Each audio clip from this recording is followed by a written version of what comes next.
Look at it this way, at least Uta died with a happy ending, or his body gets the happy ending. I'm done.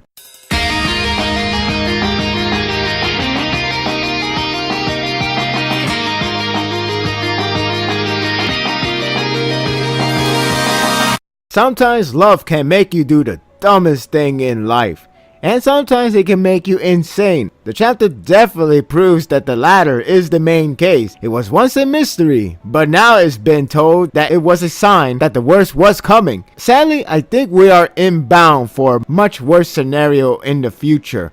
Muski's flashback boosts up the chapter in which I knew something like this was going to start off. She has been with Q Squad from the start and has been under Sasaki through and through. I recall that she was like a new student who needs help in her homework almost every time. The bond between them is more significant as the focus centers around them. I will admit, I miss Sasaki, even though it's practically pure Kaneki, meaning no suffering and living in a normal life despite his demons. The way how he gives Hakupon book to Muski is something Kaneki would do, especially literature is his hobby. It is worth mentioning that Muski joins as a guy in the entry because while we establish her backstory to be the cause of her gender change, mentality that is, she is still woman at heart. I was fine with that, though I wonder if there will be anything to work with that said characteristic. Ishida now shows that, and it's not pretty at all.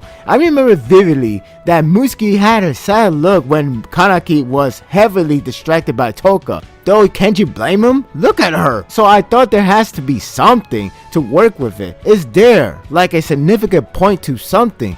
Now I know, because she's in love with Sasaki, or Kaneki in this case now, is similar to Kanai, only this is much more twisted. The benefit of disguising a gender from another in writing comes as a surprise, and this is no exception. Ever since the torso incident, she hasn't been the same. She's mentally unstable, and she needs to go to get that maintained, or worst case scenario, put to sleep. Yes, I know she has this trait for a long time, but that moment has her acknowledge her insanity, which now integrated with her normal life, hence why it's visible to see. Uta continues to play with her mind, and Muski continues to think of him as the real Sasaki.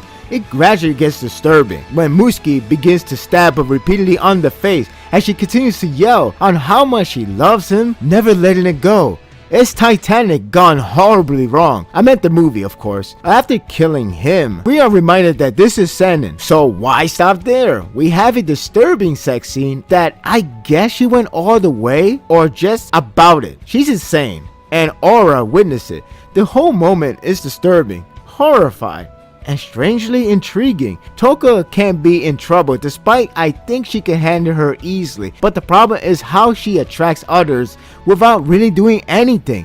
And I don't mean for her look. Now, it can be avoided if Muski can fix that insanity of hers, or at least maintain it. Otherwise, I see them fighting and it won't be pretty. It adds layers to Muski's character. It left me wondering what direction we are going with her. It's a good thing she did it to a period alas Uta, because there won't be any help for her if she crosses the line. Well, that sex is unneeded, but you get my point.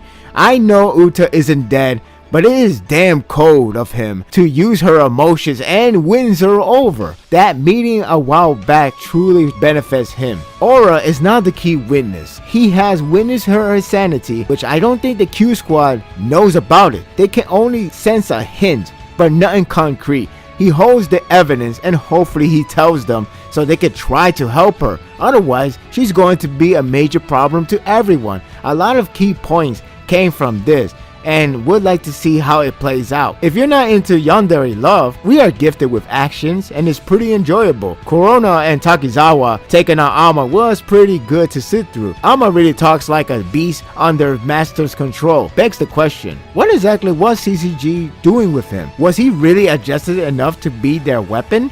Did they try to make him a king material? He's certainly gotten really strong, or rather his Kagaja is worse than ever. That doesn't stop the two, however, which there is some cool moments. I like how Corona charges in while her Kagane was forming and punched the hell out of him. evasive maneuver left and right while Almon's armor begins to thicken enough for others unable to penetrate. There's a struggle between Almon and Corona, which shows that he has gotten too strong during the fight. Even Takizawa couldn't break through. Maybe he should have bad talked Akira anymore after that strike. The visual captures the cruel reality nicely. Or haunting, depends on how you see it. The disturbing presence surrounding Musuki gives me an eerie vibe. Even before the stabbing, the vision of her reeks terror, including scratching over Soka's face, which indicates delete. The sex scene is there to have aura to know exactly what she is.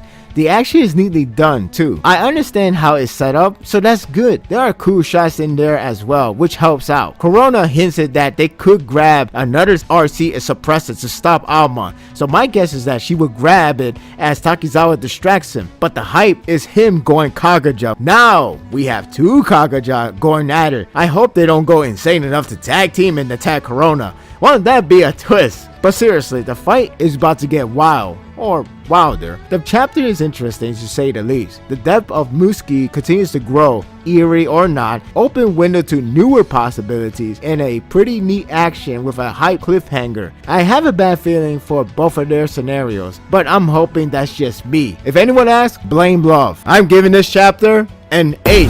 I blame Musuki to bringing it lower because what the hell was that? Nah, I'm just kidding. But seriously, this is a setup chapter and I'm really looking forward to see both Kagaja modes. That's something going to be intriguing to watch. Not sure if I could say the same thing for Musuki because that's something that's pretty disturbing. And no, I'm not saying like my eyes, but I'm just saying the fact that the way how they illustrated, the way how it came to it, it is disturbing regardless that you are so used to this look. But nevertheless, I just hope she gets help. What are your thoughts of this chapter? Are you looking forward to the 2 Kagaja mode? Or are you looking forward to more of that scene? Maybe there's a continuation. Please, Aura, stop that scene. I am looking forward to the 2 Kagaja mode. I just get a bad feeling something's going to happen down the line. I'm just hoping everything just goes smoothly. And no, Uta is not that. He is just enjoying himself because he loved his torment. What a bastard. And that will do it for this review. I hope you enjoyed this one.